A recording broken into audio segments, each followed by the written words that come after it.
요즘 날씨가 너무 춥죠. 실내라서 따뜻하다 못해 더운 겨울에 가볼 만한 곳 4곳을 소개하겠습니다. 요즘 SNS에서 핫한 장소와 내부 온도가 25도라서 겨울인데 땀나는 곳도 있고 꽃피는 곳도 있습니다. 추위 잘 타는 분들에게 딱인 곳이에요. 중간에 꿀팁과 포토존도 참고해주세요. 첫 번째로 가볼 곳은 포레스트 아우팅스입니다. 경의중앙서 백마역으로 가시면 됩니다. 도착하면 1번 출구로 나와 11번 버스 탑승하시면 돼요. 지하철 버스 2번 타야 해서 뚜벅이는 조금 힘들 수 있습니다. 주차장은 지상에도 있었고 지하에도 있어서 넉넉한 편이었어요. 주말에는 만차일 수 있으니 일찍 방문하시는 거 추천이요. 내부로 들어와 보겠습니다. 입구부터 크리스마스 분위기 나네요. 1, 2층으로 구성된 대형 카페이며 층고가 엄청 높네요. 엘리베이터가 있어 쉽게 이동할 수 있습니다. 내부 온도는 더워서 겉옷을 벗을 정도였습니다. 다양한 빵들이 있었어요. 간단하게 식사용으로 먹을 수 있는 것도 있었습니다. 전체적으로 가격은 조금 있는 편이었어요. 와, 이쁘네요. 여기는 SNS에서 유명한 포토존입니다. 크리스마스 장식이 너무 이쁘네요. 가운데 서서 뒷 배경이랑 같이 찍으시면 돼요. 아래 작은 식물원에는 뭐가 있을까요? 한번 가보겠습니다. 여자수나무가 있으니까 무슨 수목원 같네요. 나무들 키도 어마어마합니다. 우거진 숲풀에 있으니 숲속에 있는 것 같네요. 정원 중앙에는 운치 있는 작은 다리가 있는데 여기는 주의사항이 있습니다. 경사가 조금 높아서 아이야 노약자, 거동이 불편하신 분들은 조심하셔야 해요. 귀여운 북극곰 삼형제도 있네요. 낚시하는 북극곰도 있었고 힘겹게 야자수에 매달려 오늘 내일 하는 산타도 있습니다. 숲 사이 작은 물가에 살아있는 물고기도 있네요.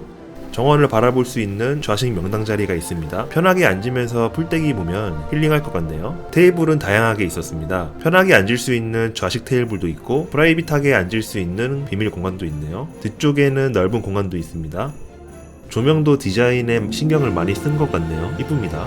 브런치 인기 메뉴만 빠르게 볼게요. 새우크림 파스타도 있고 피자도 있고 샐러드도 있고 레몬 파스타 등 다양한 메뉴가 있습니다. 다음 목적지는 힐링 그 자체인 곳입니다. 두 번째 여행지는 서울식물원입니다. 최고 높이 28m, 수도권 식물원 중에서 가장 규모가 큰 곳입니다. 실내 온도는 약 25도라서 따뜻하다 못해 더울 수 있는 여행지입니다. 트레이드마크인 스카이워크도 참고해주세요. 9호선인 마곡나루역으로 가셔야 합니다. 2번 출구 또는 3번 출구로 나가시면 됩니다. 출구에서 나와 도보 9분이면 서울식물원에 도착합니다. 운영시간은 9시 30분부터 17시까지이며 16시에 매표 마감이에요. 매주 월요일과 1월 1일 설 추석은 휴무입니다. 입장료는 성인 기준 5,000원이에요.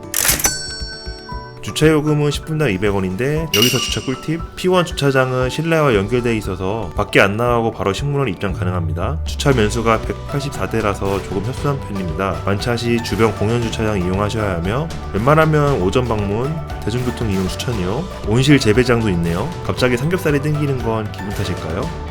입장 한번 해보겠습니다. 표를 찍고 들어가시면 돼요. 와, 처음부터 세포 같은 패턴 모양의 천장이 눈에 띄네요. 오른쪽으로 가시면 본격적인 탐험을 할 수 있습니다. 열대관으로 입장해 볼게요. 이렇게 보니 진짜 열대우림 같네요. 여기가 식물원 첫 번째 포토존입니다. 폭포 앞에 서서 사진을 찍으시면 돼요. 안쪽 모습은 어떨까요? 궁금하네요. 들어오면 넓은 식물원이 펼쳐집니다. 와, 천장이 높아서 개방감이 좋네요. 위에 스카이워크에서 보면 어떨까 궁금합니다. 더 안쪽으로 이동해 볼게요. 여기는 물가 위를 걸을 수 있는 나무데크 길입니다. 여기서도 사진을 많이 찍으시더라고요. 추운 날 오면 따뜻하고 힐링할 것 같습니다. 잎 크기가 우산으로 써도 될 만큼 엄청 크네요. 서울식물원은 가족여행, 데이트, 나들이 하기 좋은 여행지입니다. 박지란이라는 이름을 가진 이 식물은 조금 무섭네요.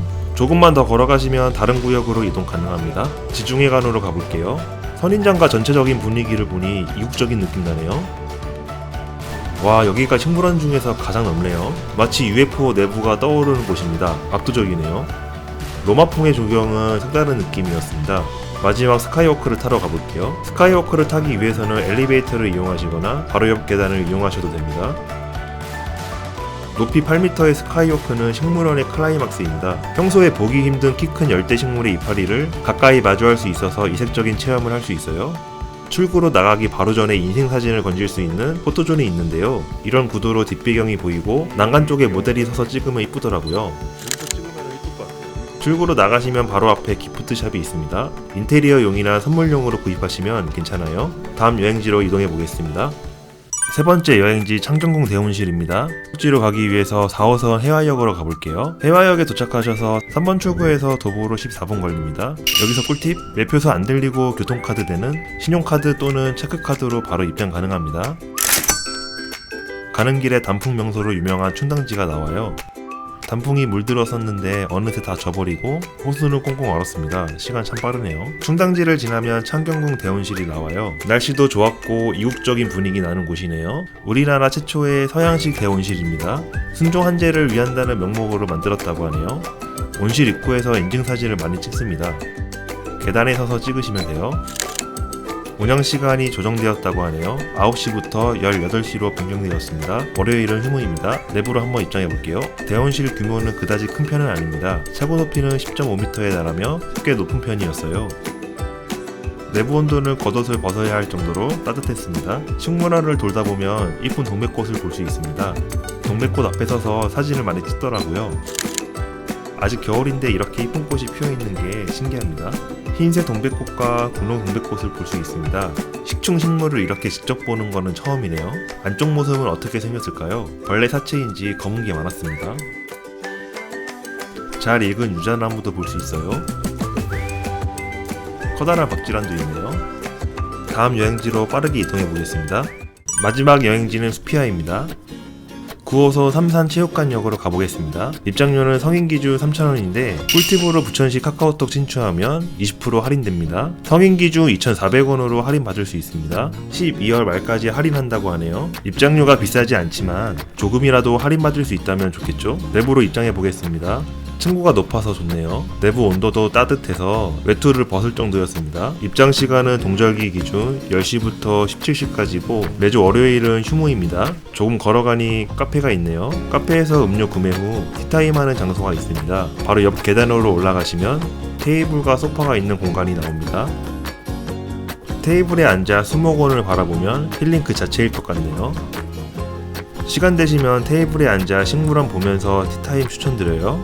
1층에도 티타임 공간이 있습니다. 바로 옆에는 귀여운 파충류를 볼 수 있는 공간이 있네요. 사이좋은 거북이와 이구아나를 볼 수 있고 새 종류는 모르겠지만 같이 붙어다니니 보기 좋네요. 수피아 식물원에는 재밌는 공간이 있습니다.